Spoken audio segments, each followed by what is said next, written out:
A rally was organized in the capital Agartala on the occasion of the birth anniversary of world poet Rabindranath Tagore on Friday. Bangla Sanskritik Bolai Committee President and News Benguat Chief Editor Sevak Bhattacharjee, including students and teachers, were participating in this rally.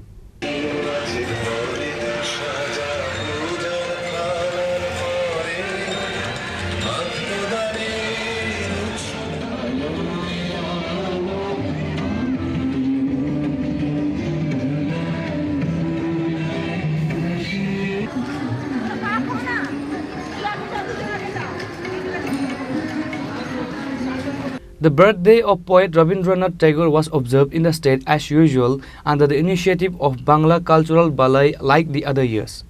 A rally was also organized on this occasion starting from Ujjayanta Palace, Nuyungma, circulating various roads of Aguli and ended in front of Umakanto Rabindranath Tagore statue.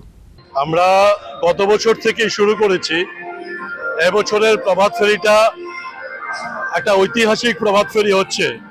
আমরা এই বছরের প্রভাত ফেরির theme করেছি যেহেতু দেশ উগ্রবাদের বিরুদ্ধে লড়াই করছে, সুতরাং এই পরিপ্রেক্ষিতে রবি ঠাকুরের স্বদেশ চিন্তা এটাকে আমরা থিম করেছি। এই থিম নিয়ে আজকের প্রভাত ফেরি চলছে। On this day, students from different schools participated in the rally by wearing different cultural dresses. Reported by Pranav from Agartala, Chinikhorang.